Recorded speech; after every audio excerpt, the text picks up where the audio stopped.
all of you very loyal friends who come so regularly and at this very late time in the school year. So we're delighted to have you here with us. And of course, you know, I pressed the button and it doesn't work, and it worked before. There it goes. I do want to thank my advisory board. I recently asked you for help and you were very helpful. And also to Kelly Clarida, the coordinator, program coordinator for the center.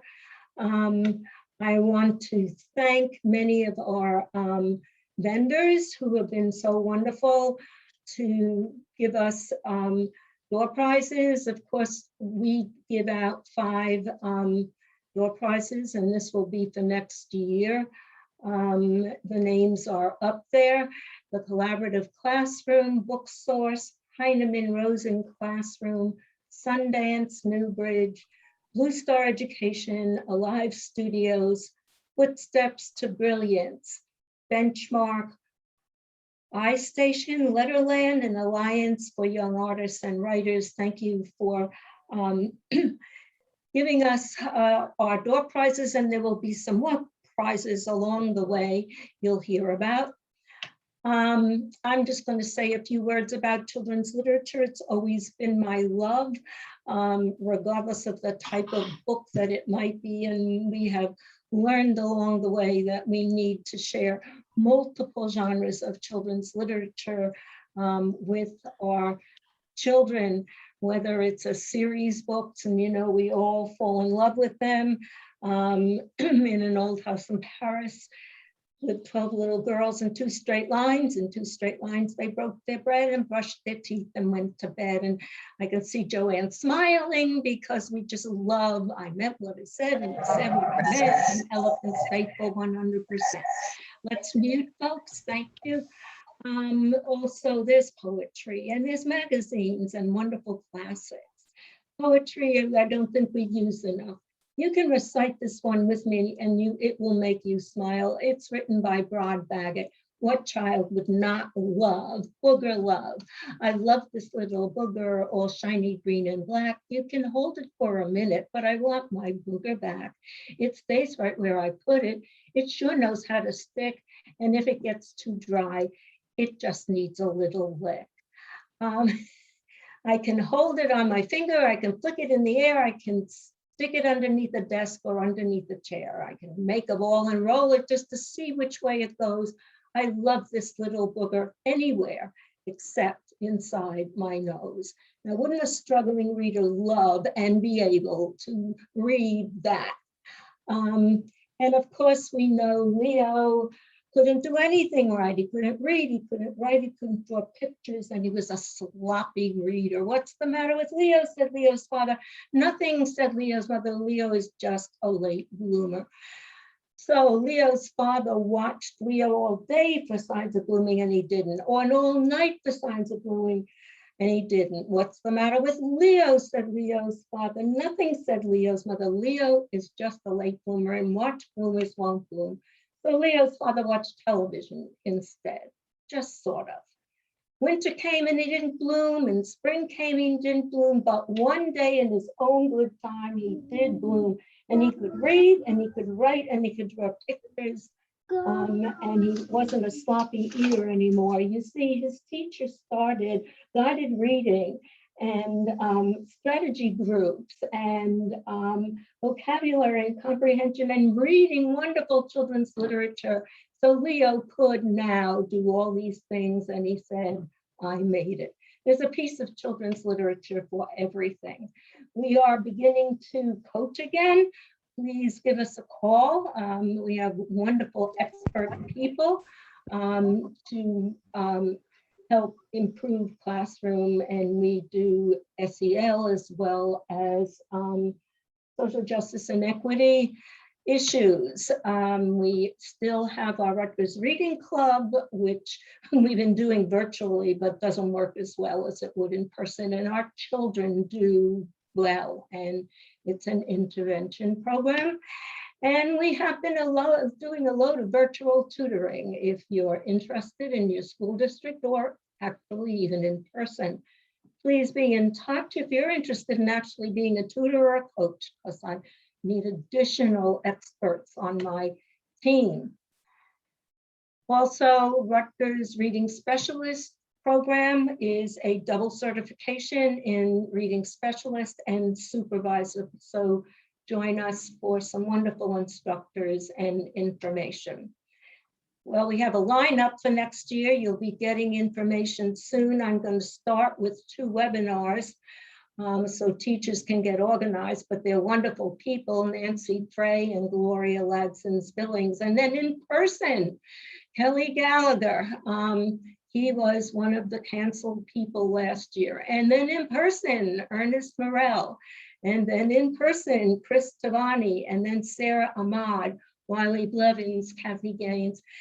So I hope to see you all venturing out. I'm not going to do webinar end live. I want to be live. So I hope you will join us and you'll get information soon for registration. And that's just telling you about Nancy in September. They have wonderful thoughts, you know, on rebuilding and accelerating learning that was lost. So please turn off your sound and use the chat function for comments. We will send a link next week. We will please visit our website to see our programming, and also feedback survey for this webinar so you can get professional development credit. And now I am delighted to introduce to you John Chu, who built his career advocating people and things he cares about, kids, books, and librarians and teachers in libraries, and how to connect them all. During his years, he has spent as a classroom teacher, school librarian. He was named Library Journal Mover and Shaker for his dynamic interactions with students and his passionate adoption of new technologies as a means of connecting authors, illustrators, books, and readers. Over the decades, he has served as the American Library Association committees, on the Newbery Award Committee, shared his love of reading with educators. He was at Rutgers just before the pandemic, live. He has been the ambassador of school libraries for Scholastic Book Fairs, and lots of accolades, as you can see. But I'm very excited about his book that's coming out in 2022. This is a story, and he also has other books he'll tell you about that are coming soon. So I will stop sharing. Oh, hello everyone. And there's John. Okay. And now I'm going to try sharing my screen, and it's going to work. All right, let's see here. All right. Oh, it is. It's so working. It is. All right, let me put it full screen. Let me go back. All right, can you see Jerry Kraft on the screen right now?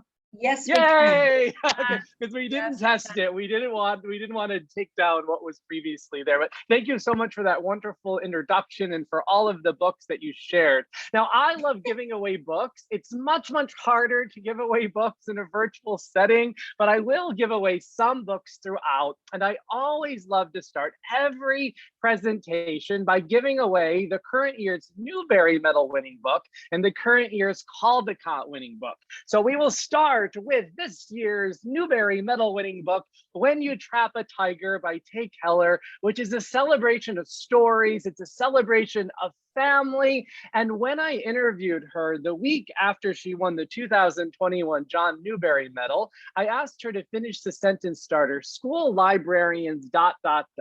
And she said, school librarians hand deliver hope. And I love that so much. But I think that school librarians' heart deliver hope, and school librarians' heart deliver love, and they heart deliver joy, and they heart deliver what students need in that moment, as well as all classroom teachers and reading specialists and administrators who believe in the power of story and book talking. So in a moment, I will give away this copy. Kelly gets to randomly select someone, but with that copy of When You Trap a Tiger, one person will also receive a copy of We Are Water Protectors. I love, love, love this book. When I read it the first time, it smelled to me like a Caldecott Medal winner. And I'm so grateful that the Caldecott Committee agreed. In the Caldecott's 83 history, Michaela is the first Indigenous person to win the medal, which is very, very sad. It should have happened a long time ago. And I know she will not be the last. When I asked Michaela to finish the sentence starter, school librarians, ...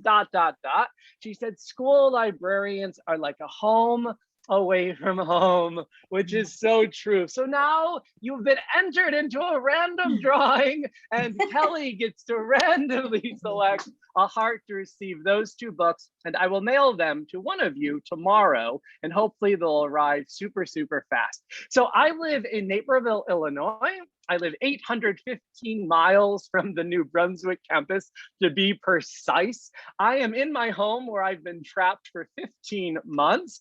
I am standing above this porch right now, and downstairs is my cat, Lou Grant. I always love to start school visits by talking about my cat, because students often will then connect with me and tell me about their cats. But I also love telling adults about my cats. The second giveaway I'm going to do are two of my favorite cat books. So a cat book that came out last year called No Fuzzball by Isabella Kung. And I love this book because No Fuzzball reminds me of my cat, Lou Grant. Now, No Fuzzball's name is actually Fuzzball, but they're always saying, no Fuzzball, no Fuzzball, because Fuzzball's always getting into trouble. And Fuzzball's like the queen of the house. She calls it her queendom.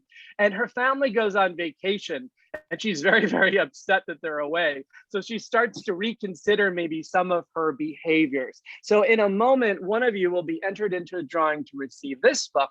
And I don't want to leave out the dog lovers. So I'm going to give away my favorite cat book of 2021 so far, which also features a dog. And the thing I love about this book is it so beautifully shows the personality of a dog and the personality of the cat. The dog is always super, super positive, and the cat is like, don't bother me, leave me alone. But the dog and the cat end up going on this wonderful journey. And this book is about home. This book is about friendship. This book is about peace. This book is about belonging. And all of you have just been entered into a drawing to receive these two books. And as soon as I receive your name, I will mail them to you. So I used to teach in Oak Brook, Illinois, which is about 15 minutes from where I'm standing right now, which is 13 miles west of Chicago. I was hired as a third grade teacher, and I loved being a third grade teacher. I thought I would be a third grade teacher forever. And then one day my principal came into my third grade classroom and asked me if I would become a fourth grade teacher. And because I wasn't tenured, I didn't have any choice in the matter, but she allowed me to loop with my students. And I loved that so much because I had all of the same students for 2 years, and I knew them so well on the first day of school. And at that time, I had just started library school, and my principal knew I was going to leave the district when I finished library school. And so she encouraged me to become the school librarian at the school where I had been a third grade and current fourth grade teacher the following year. And I didn't want to do it. I wanted to finish library school first, but she convinced me, and I'm so grateful I said yes. And for 9 years, I was the teacher librarian where I was a third and fourth grade teacher. And 6 years ago, I resigned from my position to become the ambassador of school libraries. And for 5 of those years, I used to travel 220 days a year. I used to fly 170,000 miles every single year. I miss airports. And I honestly, I would be okay with sitting in an airport with a delay right now. That's how much I miss them. But I loved what I got to do for 5 years because I got to crisscross the country talking to students and talking to teachers about the importance of independent reading. I got to stand in front of students and their teachers and tell students that I hope your teachers are allowing you and blessing the books that you love with your whole heart. Also, something I believe in and I love to talk to students about and teachers about and anybody who will listen to me, it's about celebrating all books, especially comics and graphic novels. And I want to share with you my favorite graphic novel of the year 2021 so far. But before I do that, I want to give a shout out to my favorite graphic novel from the year 2020, which is Twins by Varian Johnson and Shannon Wright. This book is perfect for students who love Raina Telgemeyer's guts, Raina Telgemeyer's smile, kids that love memoirs. Varian Johnson is a twin, but he did not base this on his own experience as a twin, but more of a universal experience as a twin. But my favorite graphic novel of the year 2021 so far is called Allergic. And it's written by Megan Wagner Lloyd and illustrated by Michelle Nee Nutter. And the reason Megan created this graphic novel was because during school visits, students were always asking her about her dog, or we would say, do you have a dog? Or do you have a cat? And she'd always say, no, I'm allergic. And then kids always had so many stories to share about their allergies or about their mom's allergies or their dad's allergies. And so often she discovered the reason kids were not able to get a dog was because of a family member's allergies. And she thought about how this was resonating so deeply with students and how there were so few books. She couldn't think of any books that were about someone's allergies in the middle grade sphere. So she created this graphic novel. So in this book, you meet Maggie, and it's her 10th birthday. And Maggie is so excited because she's finally going to get a dog. And so she and her twin brothers and her mom, who's pregnant, and her dad all get in the car and they go to the Humane Society. And when they're picking out the perfect dog for Maggie, Maggie discovers she's allergic to dogs. And what is she going to do? So this book is about family, it's about friendship, it's about allergies. And I wasn't going to give away a copy, but there's someone named Lindsay Barna. And Lindsay Barna, I think's heart needs this book. So someone is going to give me Lindsay's address and I'm going to mail this to Lindsay. So Lindsay, I'm giving you a big round of applause. Thank you for your smile. I loved talking to my former students about the rights of the reader. I would always start the first library class with kindergarten by talking about the rights of the reader. And I would do that through grade 5. And I love talking to students about the right not to finish a book and the right to read out loud and the right to confuse story with real life and the right to skip. But I think one of the most important conversations we would have was number 1, the right not to read, and that would lead to really powerful and important conversations. So if you're not familiar with the rights of the reader, I highly recommend taking a look at them. I love Kate DiCamillo. Kate DiCamillo is one of and I see Joanne also loves Kate DiCamillo. Kate DiCamillo makes the world better. I believe she makes the world brighter. I have some of her books beside me, like The Tale of Despero and Flora and Ulysses and The Miraculous Journey of Edward Tulane. I love The Miraculous Journey of Edward Tulane. And something that I really appreciate about Kate DiCamillo's books is there's always a refrain. There's always a phrase or there's a word that she comes back to throughout the story. And in The Miraculous Journey of Edward Tulane, that's open your heart. Someone will come for you. But first, you must open your heart. I recently read Kate DiCamillo's forthcoming novel called The Beatrice Prophecy. It comes out in September, and it's illustrated by 2-time Caldecott medalist Sophie Blackall. It's about a girl named Beatrice who wakes up one day and she doesn't know who she is. It's about a monk. It's about a boy named Jack Dory. It's about a mermaid. It's about a seahorse. It's about a goat that you see on the cover. And there's a refrain throughout the book that reminds me of The Miraculous Journey of Edward Tulane. And I want to read it to you. It won't spoil anything. We shall all in the end be led to where we belong. We shall all in the end find our way home. And I think so many of us find our way home through stories, through the stories that others read to us, through the stories that we read alone, through the stories that we read with each other, that we experience with each other. And this is another beautiful book about the power of story. But most importantly, I believe obviously that school libraries matter, that school librarians should be lifted up, that libraries should be lifted up, that every student deserves to go to a school with a full-time school librarian who actually has a budget. Now, for the first time ever, I'm going to talk about a book that I wrote that is coming out next year. And it's much easier for me to talk about other people's books than my own book. But I do want to tell you a little bit about the gift of story, exploring the affective side of the reading life. It was due almost 2.5 years ago, and I turned it in on March 1st. So I was a little bit delayed, but if I had been on time, it would have come out probably in March 2020, and that would have not been good. So I'm grateful I had the pandemic to write this book and to really focus and to truly put my heart on the page. So I want to tell you a little bit about the inspiration for the gift of story. One, of course, my students from Brook Forest Elementary School. I thought about them when I was writing every single word, but really it was Kate DiCamillo who inspired me, because one day I was very, very stuck. And Kate DiCamillo is always good at giving advice. And I wrote her and I explained the situation to her. And this was her response. She said, "You can, you do, you were born to do just what you are doing, sharing your heart through story."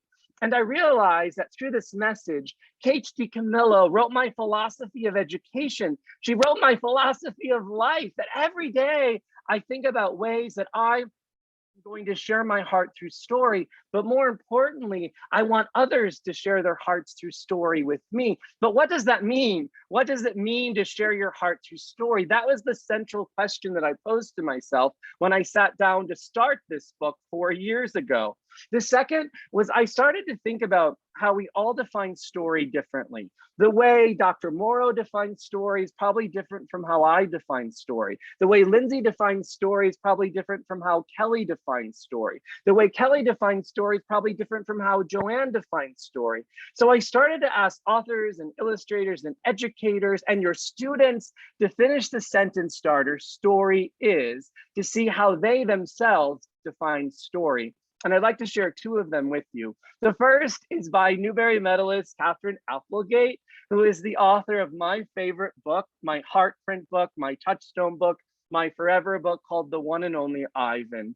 And she said, story is how we make sense of our crazy, heartbreaking, glorious world. And that really, really resonated and resonates with me today.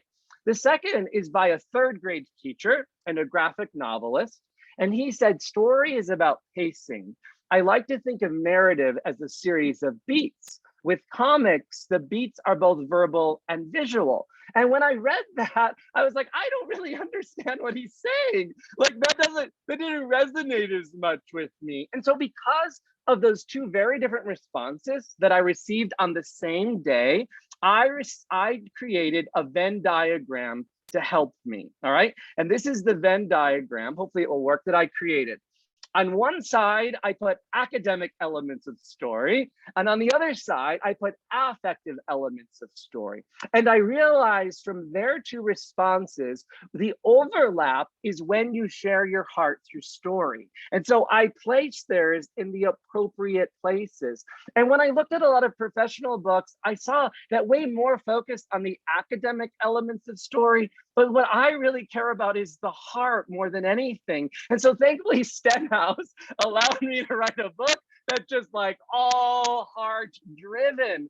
And when I was writing this book, it really helped me see that stories do truly affirm our experiences, that stories challenge our comfort zone, that stories give us to hibernate when we feel isolated, especially during a global pandemic. I don't know what I would have done if it were not for news stories, as well as stories that brought me comfort as a child. And that really goes into what Dr. Morrow posted at the beginning of, please share a book that you pretty much have loved your entire life. And so I made up a framework that I call the affective elements of story. And it's all about sharing your heart through story. So I'm going to do this very, very quickly. It's my first time ever sharing these publicly. And so I'm a little bit nervous to share them because it makes them real. So the first is story as healer, about how stories as writers help you heal by telling your own story, but through reading other people's stories, you also have an opportunity to heal. A story as inspiration, and for here I think about maker spaces and libraries, and I think of nonfiction books, and I think of kids creating and building things, how story inspires us to make the world better, and to make the world that brighter. Story is clarifier. This was the hardest for me because this is also not only how reading stories help you clarify things out in the world, often scary things, but reading stories help you understand and clarify things about your own heart. And in each chapter, I go through all the research behind this. I have activities and I have book recommendations to have conversations about these very abstract ideas with students. Story as compassion. And in this chapter, I make a case of empathy versus compassion, how compassion actually is when we're inspired to do action. And finally, what is the topic of this presentation today, which is story as connector, about how stories connect us, how stories bring us together. I think about my second grade teacher, Mrs. Valinder, who in the year 1988 read aloud Charlotte's Web, and I can still feel the way I felt in the year 1988. And I can still see my second grade teacher crying, and she was not a sensitive person. And to see her cry was like mind blowing. And it showed me truly in that moment at 8 years old, the power of story.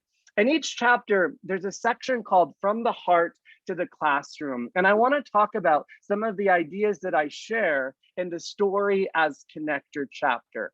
First of all, if you don't already know this, I always think about how on this day, how in this moment, how in this month can we celebrate books? How can we cheer for books? And how can we connect with books? And when I would be driving to my former school every day, I would be thinking about what do I want to wear close to my heart on that day? And when I would arrive at school, I'd go to my favorite website called Canva, and I would create a graphic. And I would have to decide, like, what do I want to talk to every class about today? I was on a fixed schedule, and I normally taught 7 to 8 classes a day. So what do I want to talk about 7 times on that day? And I would create a graphic like you can see. I'd print it out, and I would just tape it to myself. And I tell my students, whatever is close to my heart on that day is what we're going to start off our time together by talking about. And I loved when students would notice the stickers in the hall. And the best was when they would create their own stickers, or they would just take bookmarks and they would tape them to themselves and say, this is my kidlit sticker. One of my all-time favorite things to do is to celebrate book birthdays, because books deserve a birthday party. And one practice that I had in my former school that I loved was every week I would put new signs in the bathroom. And students knew that those were books that were coming out that week, or they knew that they were books that were now in the catalog and they could place them on hold. And on Mondays, there'd be so many students coming to the library to place books on hold. And I knew that they learned about those books in the bathroom. There's power to advertising in the bathroom. So Tuesday was 2 days ago, and I want to share with you 3 books that had a book birthday on Tuesday that I'm a super fan of. The first is called The Force of Fire by Dr. Sayantani Dasgupta. This is Dr. Sayantani Dasgupta's 4th children's book. She is fascinating. She teaches at Columbia University in the School of Narrative Medicine. And her job is to teach pre-service practitioners how to listen critically. I highly recommend reading her children's books, but looking up her academic life. She's so inspiring. And when Dr. Sayantani Dasgupta was a pediatrician in Manhattan and the Bronx, every patient would leave every appointment with a new book, and she would write them a reading prescription. So look up Dr. Sayantani Dasgupta. The second book that came out on Tuesday that I would have celebrated with my students is Dumplings for Lily. This is a celebration of grandmothers. And I was raised by my grandmother, so I always have a soft spot for books about grandmothers. And this book doesn't just feature one grandma, it features 6 grandmas. And you get to visit each grandma's apartment in Brooklyn, and you really get to see each grandma's personality through what they're cooking, through their cuisine. And at the end, there's this wonderful celebration with all of the grandmas in the building. And finally, this book came out on Tuesday called Layla and the Bots Cupcake Fix. This is the perfect STEM book. It's about a little girl who loves to create, she loves to build, and it's the third book in a series. So I'm going to give all of those books a round of applause, and I want to give those away, but I'm going to select somebody. Wendy looked really interested. Wendy Bateman looked really interested, and it looks like she's like in California right now. And so Wendy, I'm going to send you those books. So somebody will give me your address. So congratulations, Wendy. I almost said my favorite day, but then I'll sound fickle. One of my favorite ways to connect through story and story as connector is International Dot Day. And one of the things I love about International Dot Day is I've seen elementary school teachers celebrate at middle school, high school, and university. It's so easy to celebrate. Around September 15th, you read The Dot by Peter H. Reynolds, and you see how you can make your mark on that day.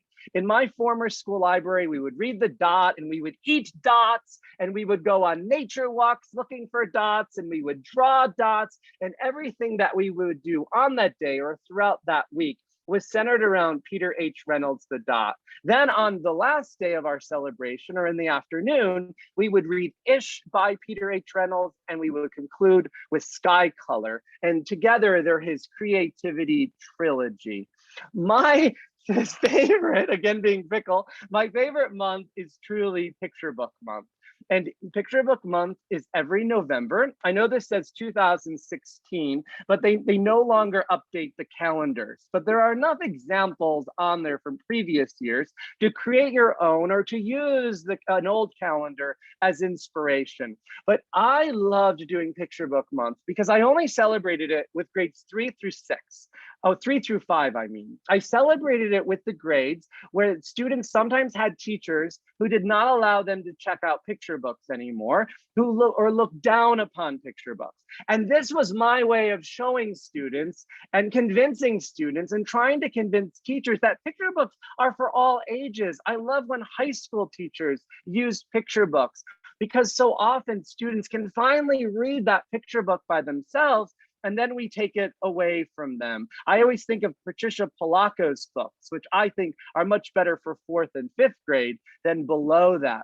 But my favorite thing to do during Picture Book Month, and that I'm doing in the class I teach at Rutgers right now, is we talk about mock Caldecots.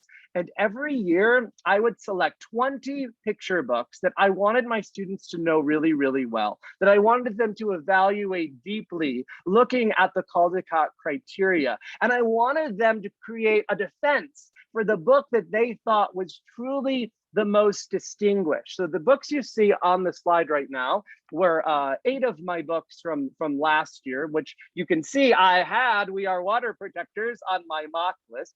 Here are some more. And what was so wonderful when we would watch the actual excitement, they would be so upset when their book didn't win. And they'd say the Caldecott committee got it wrong. And they would be so happy when one of the books that they felt was deserving of the Caldecott medal actually won. But something beyond that I really loved was that many of these books would win other awards, like the Seibert Award and the Stonewall Award and the Poudabelle Prey Award. And they would see their favorite books coming up, not winning the Caldecott, but winning in other categories. Last, my favorite day of the year is World Read Aloud Day.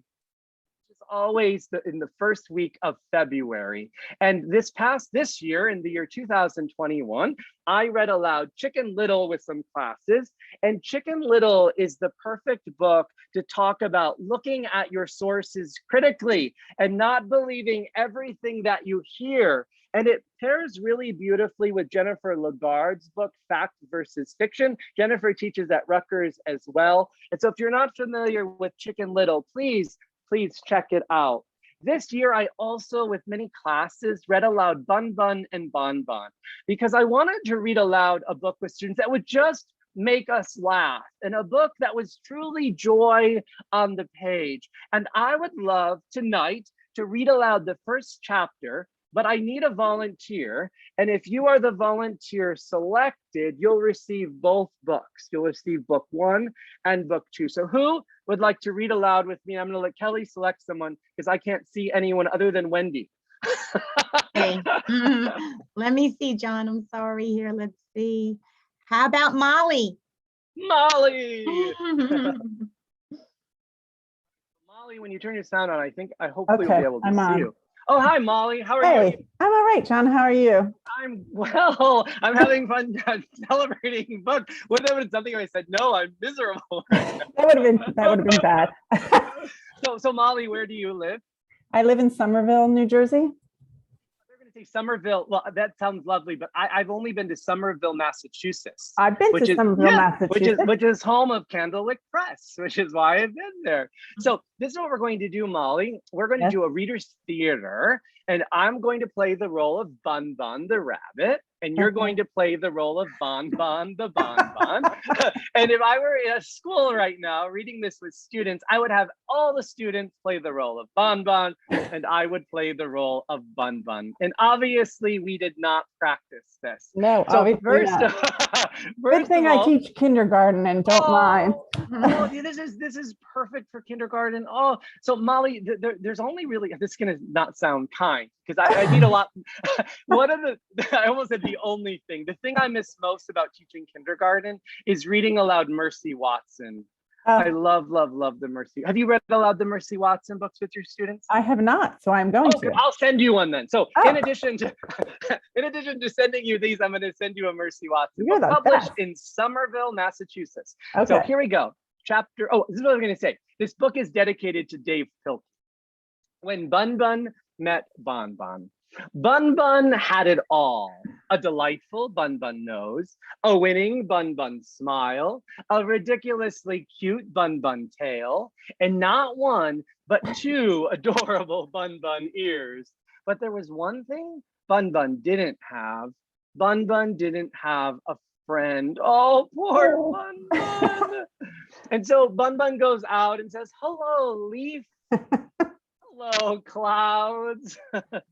Hello, flowers. Hello, pond. I love the repetition of the language, especially for kindergarten. Kindergarten, yeah. Hello, stick. Hello, bird. Hi, bird. And the bird flies out of the frame. Poor Bun Bun. Until one day, hello, rock. Are you talking to me? Oh, well done. And then he's like, ah! Who said that? To the right and looks to the left. Over here. Where? Here. Where? And one thing I appreciate is how the question mark and exclamation mark are going off by themselves. There's an extra set there. Here. I don't see you. One little tube sticking out. Boing. Whoa, a talking rock. I am not. You are so. I can hear you with my spectacular ear. I love that Molly is laughing aloud. I'm throughout sorry. it. No. That's why we're reading this, because we all need some joy and laughter. It makes. I've read it like 100 times and I still laugh every time. I'm not talking. Oh, wait, sorry. Let me try that again.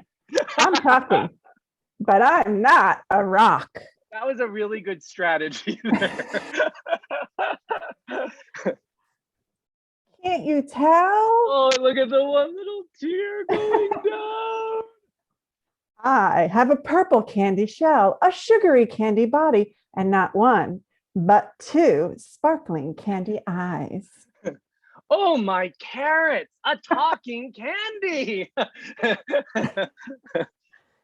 Technically, I'm a bonbon. And that's what all the students say. What is a bonbon? Bonbon, I'm a bun. Wait, what's a bonbon? Fancy type of candy. Wow, that is fancy. You have a bow tie? Someone fancy should have a bow tie. As a matter of fact, I have two. And that is the first chapter, Team Fancy. And so, Molly, I'm going to send you both of these books. Plus, Awesome. I'm going to send you a copy of Mercy Watson because That's everyone needs a fabulous. copy of Mercy Watson. So let's give Molly a huge round of applause, Thank you. please. Thank you, thank you, thank you, thank you, Molly. So as You're I showed, welcome. there's 2 books, and the 3rd book is coming out in the fall. They're so much fun. And finally, within From the Heart to the Classroom, in the chapter Story is Connector, I think the best way to connect with students is through book talking and through having students book talk to you. And 2 questions I always pose with students and with teachers are as follows. 1, what do you love reading right now? Or what is a book that you think everyone in this room should know about? Or a question that I always pose to myself is, if I had $1 million and I could only spend it on buying one copy, not just one copy of a book, but multiple copies of one book, what book would I buy? And what I give to as many classrooms as possible. And that really helps me figure out what is a book of my heart, or what is a book that I truly love reading right now. And last year, my response to that question was All Because You Matter by Tammy Charles and Brian Collier. And in a moment, I'll share what my 2021 book is. But my favorite question to ask is, what is a book of your heart, or what is the book of your heart? And for me, as I already shared, it's the one and only Ivan. I hope in the chat, I can't see the chat, but I hope in the chat, you'll share with your colleagues, with each other, what do you love reading right now? What are some books that have helped you during the pandemic, have helped your students during these trying times? Or what is a book of your heart, or what is the book of your heart? Because those are actually very different questions. So I want to share with you some books that I'm really excited about. And I know I don't have that much time left, so I'm just going to do a few of them. I've been thinking a lot about Beverly Cleary. I bet many of you have been thinking a lot about Beverly Cleary, because Beverly Cleary died on March 25th, 2021. She actually died on Kate DiCamillo's birthday. And Kate DiCamillo's birthday Kate DiCamillo's dog is named Ramona, and her previous dog was Henry. And I was so devastated, one, that Beverly died, but that it was on Kate DiCamillo's birthday. On April 12th, she would have turned 105. And throughout the last few months, there have been so many people who have shared that the Ramona books are books of their hearts, and how they changed them as a child, and how they made them into a reader. Well, I think there's a modern day Ramona out there right now, and her name is Ryan Hart. And she lives in Oregon. Specifically, she lives in Portland, Oregon. And this character, Ryan Hart, would not exist if it were not for Ramona, because Renee Watson grew up in Portland. She grew up going by places that she knew from the Ramona books. She grew up knowing many things about Beverly Cleary, like most people did then, and especially do right now since she's passed. And she wanted to create a modern day Ramona, and she did through the character Ryan Hart. The first book came out last April. The second book just came out this past April. And on the back of the book, it says something that I don't really like. It says, "Move over, Ramona Quimby." And I think something nicer would be "Hold hands, Ramona Quimby," because I think that Ramona Quimby and Ryan Hart would be really, really good friends. I am going to give away a copy of this book. I wasn't going to, but you're all making me really happy. So I'm going to go through, and the first person I see Catherine Lavelle. So Catherine, does your heart need this book? Yes. All right. So Catherine, somebody's going to give me Catherine's address, and I will send it to her. It's so funny when I visit schools, teachers are like, "You would like give the shirt off of your back," because I love to give away things to people. I'm going to share just 2 more books. This one right here, I think, is really important. It's called My Very Favorite Book in the Whole Wide World. And it's written by Malcolm Mitchell. And Malcolm Mitchell is most known as a Super Bowl champion, but he's slowly becoming better known as a literacy crusader. And he wrote this book, Malcolm Mitchell wrote this book because he struggled so much as a child with reading. And he always got really, really nervous when a teacher would do popcorn reading, or a teacher would do round robin reading. He would say, "Please, please do not call on me." He'd make up excuses to go to the nurse, to go to the bathroom, to get out of the classroom so that he was not called on. And he felt horrible about himself whenever he was called upon. So he took his own anxiety around reading and experiences around reading as a child and created a character named Henley, who you see on the cover. And one day, Henley's teacher, Mrs. Joy, asked all of her students to bring their very favorite book in the whole wide world to school tomorrow. It can be a book about anything. It just has to be your favorite book. And Henley gets really nervous because he doesn't have a favorite book. He does not read well, and he doesn't know what he's going to do. And so Henley goes on a journey to find his very favorite book in the whole wide world. I won't tell you what it is. You have to read the book. But this book will open up so many wonderful and meaningful and important conversations for kids who struggle with reading and to be seen, truly be seen on the page. I am going to give away a copy. I'm going to randomly select someone's going to be the first person I see. Let's see. I see Adriana. All right, I love that Adriana, like her whole face lit up. So Adriana, I'm going to send this to you. And then the other person I saw first is Amanda Yonks. Amanda, what grade do you teach, Amanda? I can't hear you. I know, I had to unmute myself. Sorry. It's okay. I teach resource room 5th and 3rd. Okay, so I'm going to send you, I think I'm going to send you this book as well, if that's okay. Is that all right? Perfect. All yes, right, of course. Right, perfect. Yay. Thank you. Well, let's give them a round of applause, please. I feel like I just took a little trip out into the audience. So earlier I posed that question of if I were given $1 million and I could only select one book, what would it be? Last year it was All Because You Matter, and this year it would be Watercress. Watercress could be read with 12th graders. Watercress could be read with 7th graders, could be read with 1st graders, and there would be different types of conversations you would have. It really reminded me of when I read Last Stop on Market Street by Matt de la Pena and Christian Robinson. Here's CJ right here, that you could use that book in so many contexts, in so many ways. So Watercress is based on an experience that Andrea Wang had as a child. And as a child, she was often really embarrassed by her parents who grew up in China. And she was embarrassed by the hand-me-down clothes they would buy her. And she was embarrassed by how they would pick watercress from the side of the road. But by learning about her own parents' childhood in China, she starts to understand and she starts to accept, and she starts to feel kind of guilty for being mean to her parents about these things. This is a book that belongs in every collection, again, can be used with all different grade levels. And because I'm on a roll giving away books, I'm going to scroll, and the first person I see is Catherine Owens. So Catherine's heart, it's like we're on Oprah right now. Catherine's heart is going to get that book, and someone will get her address to me. So I am frozen right now. So give me 1 second. I'm going to skip ahead, and I have a little scroll device because I want to come back to Kate DiCamillo, and I want to come back to those affective elements of story. And I know that this school year has been probably the most challenging school year ever, but we found a lot of hope in it as well. And a word that's really helped me is the word that's on the screen right now, which is capacious, which is my favorite word. And it just happens to be one of Kate DiCamillo's favorite words. And I want to end our time together, almost end our time together, by talking about this word capacious. So Kate DiCamillo learned this word when she was reading a short story called The Thistles in Sweden. And she came upon the word capacious, and she thought to herself, that's a really beautiful sounding word, but I don't know what it means.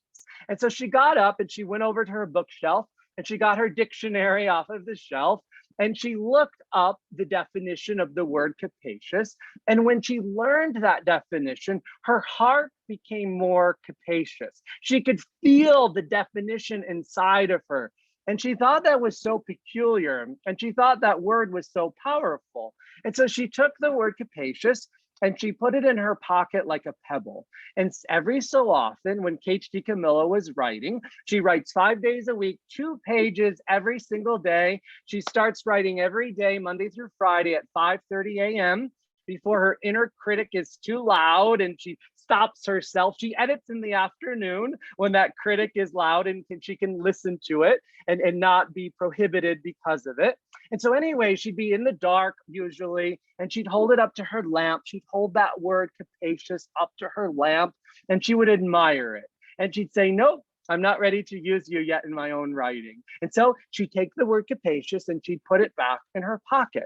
It wasn't until she was writing a book, which I have here somewhere, I showed it earlier, called Flora and Ulysses, that she decided to finally use that word. And the reason she decided to use that word is because this book was for her mother. It was written for her mother. And she was at that moment, at that time, excavating the grief of her mother's death. And her mother, Betty, was her best friend. Her mother was her everything. And if you are a fan of Kate DiCamillo, you've probably read all of her books. And you know that in her books, very often the mother abandons the family. The main character does not have a good relationship with the mother. But in Kate DiCamillo's own life, she had a wonderful relationship with her mother, but her father abandoned her when she was a little girl. But it's been way too hard to explore that in stories, but she finally did in a book called Rainy Nightingale. Anyway, she decided that she was going to use the word capacious finally in the book for her mother. And she would have one of her characters teach another character the definition of that word. This is unfortunately not in the Disney Plus movie, which is my only criticism with the movie, is they left out this very, very important scene. So anyway, Dr. Measham, who's the lady that looks like Betty White, and Flora Belle Buckman, the girl in the middle, they're in Dr. Measham's apartment. And Dr. Measham turns to Flora Belle Buckman and says, your father is very capacious of heart. And she can tell, Dr. Measham can tell that Flora Belle Buckman has no idea what she's talking about. And so she says to Flora Belle Buckman, do you know the definition of that word? Do you know what that means? And Flora Belle Buckman says no. So in that moment, Dr. Measham gets to teach that very important word to Flora Belle Buckman by saying, the heart of George Buckman is large. It is capable of containing much joy and much sorrow. And for the rest of that scene, she cannot stop thinking about her father's heart.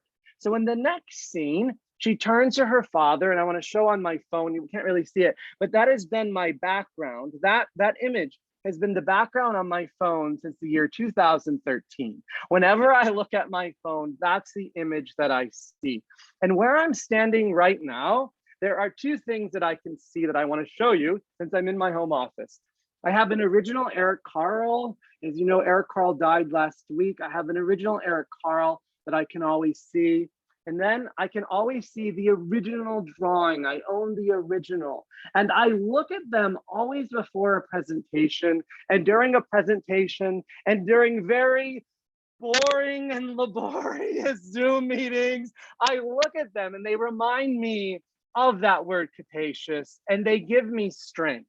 So anyway, in this scene, Flora Belle Buckman turns to George Buckman and says, may I please touch your heart? And her father says, okay. And then this is what Kate DiCamillo writes. And she felt it, her father's heart beating there inside of him. It felt very certain, very strong, and very large, just like Dr. Measham had said, capacious. And then in Kate DiCamillo's Newbery acceptance speech for Flora and Ulysses, she said this. She said, we have been given the sacred task of making hearts large through story, that our job as librarians and teachers and administrators is to make hearts large through story. And one of the best ways to do that is through sharing your heart through story, through sharing authentically and genuinely the books that you love, and also embracing the books that our students love. I hope that this summer, all of you can read for enjoyment, that you can get lost in story, that you can be surrounded by people and do things that make your own heart more capacious, because it's really, really hard to share your own capacious heart when your heart does not feel capacious, and when your heart doesn't have enough time to rest and to rejuvenate and to do the things that bring you joy and to do the things that tattoo love and light on your heart. I thank all of you for reading aloud to your students. As Kate DiCamillo says, it's one of the best ways to bind us together. I thank all of you for book talking with your students, for celebrating stories with your students. I'm grateful that I was invited here today to celebrate stories. And I know we're supposed to do Q&A, which is why I'm trying to like end almost at the time I'm supposed to. So that's where I'm going to stop and take a drink and pass it over to someone else. Oh, this is Kelly. Hi, Kelly. Hi, please check your direct messages to see if you were a winner of John's book. Ooh, you picked the winners as we were going. Yes. Right, so hold on, can I give away one more though? Sure. Okay, So check all right, your DMs, and I need your mailing address.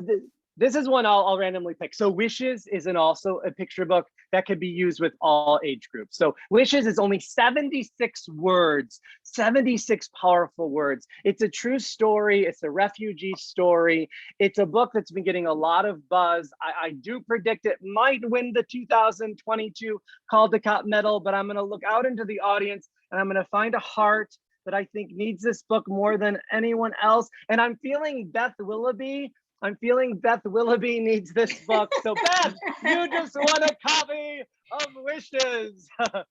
John, would you take down your a PowerPoint if you don't need it so we can all see each other? I can see you. Oh, thank you. It's so nice when we can see each other. Do you have time for some questions or not?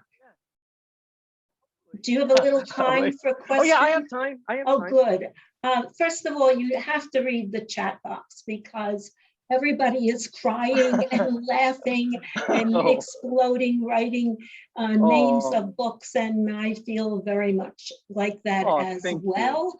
You're also wonderful. You are so inspirational. Oh no! Well, and I also there's one book I didn't talk about, which is a picture book I wrote called "This Is a School" that is coming out in the spring 2022. I just saw the finished illustrations today. I can't share the cover or anything, but I wrote myself a Post-it note that I wanted to give away a copy for the first time ever. And so what I will do is I will put a calendar reminder. The book is not coming out. The picture book is not coming out until May 2022, but I wrote it for the first day of school. I wrote a book that I would have not been bored reading aloud to 32 classes during the first week of school. And so I'm going to find one person that will be my first person I ever give a copy of This Is a School to, which is illustrated by Veronica Miller Jameson, who's the illustrator of a computer called Catherine. And I'm going to give that one to Tanya Gear, I think it is, Tanya. So Tanya, you just won the first copy of This Is a School, which doesn't even have a cover yet. So thank you, Tanya. Thank you, John. And we've met before. Yes, we have. Yes. That was not like nepotism or anything. Somebody like to say something, ask a question, make a comment? Just unmute yourself. We're all and together. Do so. One day we'll get out of these boxes. Or tell us one of your favorite books. Oh, I would say, somebody share.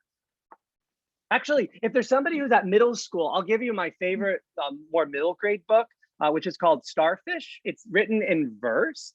And I think this book will change a lot of adults' lives, especially adults who were bullied as children for being overweight. And that's why the author wrote this book. She was bullied by her mother throughout her entire childhood, and she was bullied at school. And she originally wrote this as a young adult novel, and her editor said, no, that's too late. We want teachers reading this aloud at the middle school level to catch the bully before it's too late. So if someone shares, I'll send you a copy of my favorite middle grade book of 2021, Starfish. This is bribery. Yeah, go ahead. Walsh, I Walsh. Say that again, you were in and out. Hi, Meg. So I I'll share. I've been nominate trying to Tracy Walsh. She's in the middle school. Tracy, I've- Tracy Walsh is at the middle trying to school. get my hands. So I'm Molly Lou Mellon. We chatted earlier. Oh, but yeah, we did. I've been trying to get my hands on this. So we did a book fair and it wasn't available. And then I ordered from somebody else and it wasn't available. So I thought I got to bite the bullet and it's on my list to, I wanted to get it this summer. Tracy, Sounds this is why, fabulous. like you knew that the universe knew that I was going to hold up this book at the very end and somebody was going to say, Tracy's at middle school. So Tracy, I will send you a copy of Starfish. It sounded fabulous. Oh, that made me so happy, Tracy. Thank you. So One of my, sorry. you're elementary, but have you read, and I'm not going to say the title right, but Dancing at the Pity Party? It's a new, Yeah, it's a young adult graphic novel. yeah. Did you think, when you were saying your favorite graphic novel, I wonder what you thought of that? Because Well, I yeah, thought it and that the author just had a new book come out yesterday. It's called Bodies Are Cool. And it actually pairs, people on Twitter yesterday were saying that that picture book by, I think her name is Tyler, Yeah. pairs well with Starfish. So look at everything's connected. right. Thank you so much. Thanks, Matt. No, thank I, you. I had put in the chat about the power of imagination. I teach with Joanne Emery, and she had turned me on to that book. And I read it to the kindergartners. And then as an activity, what they did was they thought back to the beginning of school and what they had to use their imagination for to believe that they could actually do it. And the things that they wrote and drew were just like you could cry.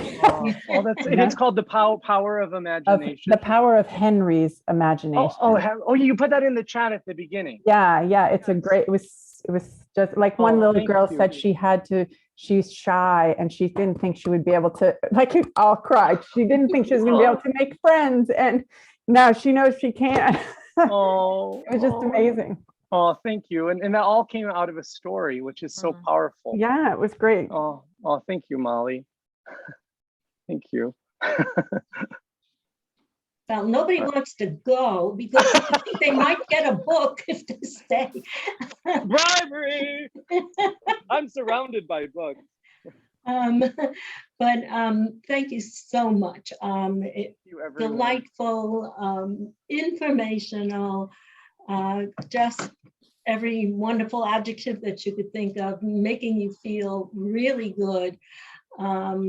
Takes me back when I was teaching children, they are just so wonderful, and you read the literature and they look at you and say, read it again, and it feels so good.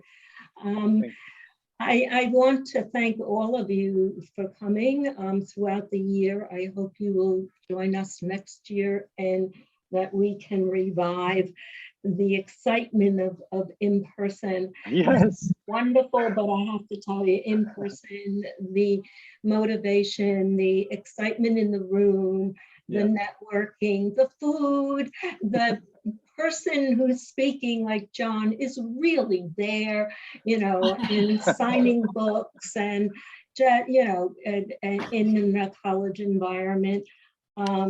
So I hope the world can come back that way. I wish all of you, because I cannot imagine. I had to switch to Zoom all of a sudden, like everybody else. But I teach college and it's not the same as what you're doing. I was a nervous wreck. And I even got myself an assistant in the classroom because I'm not very good at technology. And she helped me, go into little groups and all kinds of fancy Flipgrid, and I know more about technology than I ever thought I would in my entire life. And I'm a little better at it, not very good, but I admit that I am in the low reading group definitively, and I really know what it feels like, and I need a lot of individual attention over and over again. And if I don't practice, I totally forget it, for the next time. But anyway, I can't thank you enough, everyone. Please stay in touch with us. John, you are an inspiration. Oh, no, thank you, everyone. And Kelly, you're going to send me the addresses, right, for everybody? Which is Yay! delightful of you. We've had you before, and I will have you again because you're completely different and bringing us new things. I just want to read you a teeny. You? You're muted, Leslie. Leslie, you're muted. Talking away and saying nothing, but thank you. I was just going to read a thing that a child wrote, her own story of Little Red Riding Hood. It's very short. Once upon a time, there was a little girl named Little Red Riding Hood. No one knew why she always walked. She should be riding something. The next morning, Mrs. Schubert asked Little Red Riding Hood, "Why are you always walking?" Then she walked away and she was thinking, that gave me an idea. I should buy something. So she went to a Toyota store to look at the Toyotas, and she said, that's not so good. And then she went to a bike shop and she said, this is the right place. And Red Riding Hood now rides like she should. We all do that sort of thing, but it's lovely, from a child. Once again, if I was muted, please do join us next year when we try to make life come back to, real life, and we can hug each other because people did that, and find old friends and so on. It is a different experience. And I, just thank you all and welcome you all, and have a wonderful summer. You deserve it. And I hope we never have a time like this again. And thanks for doing what you have done. Bye, everybody. Thank you Bye. so Thank you, much. Thank you, everyone. Kelly. Bye. Thank Thanks so you, much. It was John. awesome. Wonderful, Bye, wonderful. everybody. Bye. Thank you, Bye. John. Thank you all for Leslie. listening. Bye-bye. Kelly, if you can wait just a minute. Yes, certainly. I'm still trying to capture some of these mailing addresses. Kelly, I don't know how to DM you on here. If you go to the chat, Right? or you can send me an email to the center, Okay. if that works for you. Sure. And your email is? Is Kelly, Kelly, dot CLARIDA at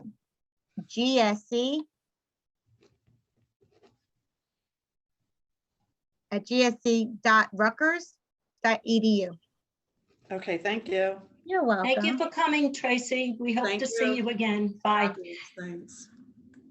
So We still have anyway, a few, wait, we still have some more on here. are they waiting for you? No. I don't think so. We have a few on here yet. But who want your Peter's still on. We just gotta wait for these but do people. you know why they're still on? No, I don't. They're just Okay. hanging out. I actually thank you. I'm gonna log out. Okay. Okay, thank you, Bye Peter. now. Bye. Thank Thank you. Thank you. It There's went just very- two more, Leslie, on here that we should wait till they get off. Well, there's nothing much. They can hear what I have to Okay. say. It went very well. He's spectacular. I actually have another Zoom meeting at Rutgers right now. Okay. Can you believe that? Anyway, we'll be in It touch. was like a marathon. Oh my God. Yeah, so it is okay with you. Well, I'll wait till I see something from you to write to what's his face. Yeah. And let's just think of a time that, if it isn't in person, but if you could grab a couple of those brochures. Leslie, I already did. Yeah, David could use one. I don't know his address, but I can send you his email. I have two of them in a folder for you, ready to go. Yeah, well, take a handful for yourself, just in case. Okay, thank you once again. It went well. I'm always like, oh, again. And then, they really have been excellent. I mean, there wasn't one that wasn't good. No, they all been right since September I mean, or the summer, actually. They he was one of the best. There's no doubt about that. He's an actor. Thanks again. It Okay, was thank you, very Leslie. I'll be in Okay. touch with you tomorrow. Okay, take care. Tomorrow, what's tomorrow? Tomorrow's Friday, so I'll be sending you whatever I Oh, can. okay. All right. Okay, thank Bye. you. Bye. Bye.